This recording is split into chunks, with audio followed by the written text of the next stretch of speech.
प्रणाम प्यारे मित्रों। आज एक कहानी के साथ वीडियो की शुरुआत करते हैं। जलाउद्दीन रूमी एक सूफी फकीर हुए।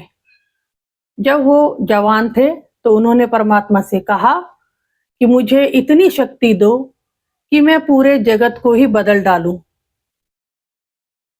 परमात्मा का कोई जवाब नहीं आया। थोड़े समय के बाद फिर रूमी ने कहा कि हे परमात्मा, मुझे इतनी शक्ति दो कि मैं अपने बच्चों को बदल सकूं। परमात्मा का फिर कोई जवाब नहीं आया। और जब रूमी बुजुर्ग हो गए, बूढ़े हो गए, फिर उन्होंने कहा परमात्मा से कि हे परमात्मा, मुझे इतनी शक्ति दो कि मैं स्वयं को बदल सकूं। तो परमात्मा ने कहा, बड़ा प्यारा जवाब आया कि रूमी, तुझे अब होश आया जब तू बूढ़ा हो चला और अब तू चाहता है स्वयं को बदलना। तो ऐसे ही हम सब हैं। जवानी में इतनी शक्ति है हमारे पास कि हम पूरी दुनिया बदलना चाहते हैं। शक्ति यानी ईगो।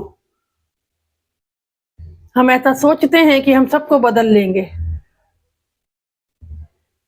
फिर थोड़ी मिडल एज आती है, फिर हम सोचते हैं कि हम बच्चे बदल लेंगे, अपने बच्चे, पत्नी, सबको बदल लेंगे, लेकिन वो भी नहीं बदलते।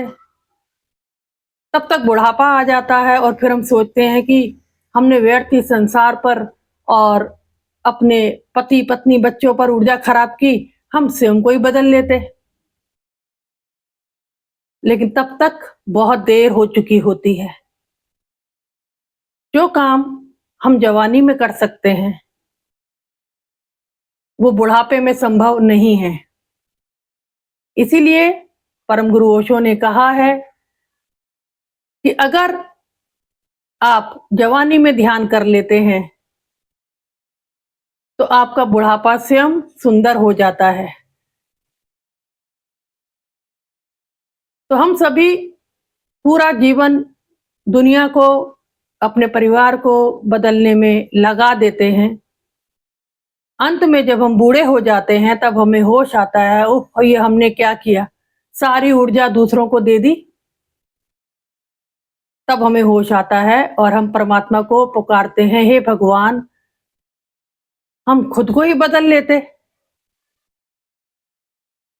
तो इस कहानी से हम सबको बहुत प्यारी शिक्षा मिलती है और इससे आप सीखिए कि कहीं हम रूमी की तरह सारा जीवन दूसरों पर ही तो खर्च नहीं कर रहे, कहीं हम सबको बदलने में तो नहीं लग रहे, और बदलता कोई है नहीं।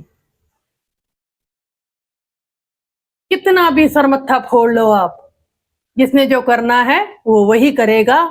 और हम नाहक सबको बदलने की चेष्टा में अपना जीवन, अपनी ऊर्जा खराब कर देते हैं।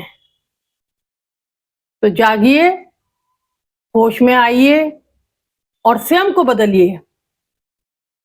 सबसे बड़ा जो साहस है, जो परम गुरु ओशो कहते हैं, स्वयं को बदलना सबसे बड़ा साहस है। स्वयं को ध्यान में ले जाना सबसे बड़ा साहस है। तो स्वयं को बदलने की ओर एक कदम उठाइए और इस कहानी से सीखिए। इसी के साथ ही मेरे प्रणाम।